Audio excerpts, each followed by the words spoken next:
The B&G 1150 bulb duster comes with a variety of attachments to help your treatments, including application tips and extension tubes.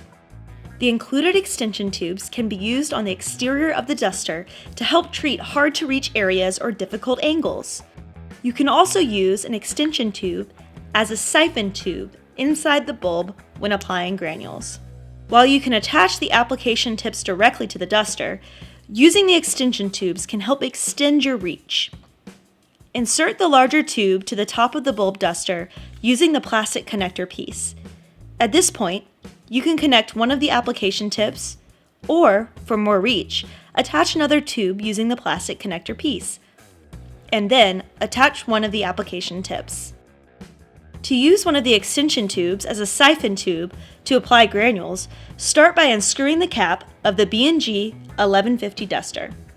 If the tube has the plastic connector piece attached, remove the connector and insert the tube into the inside of the cap.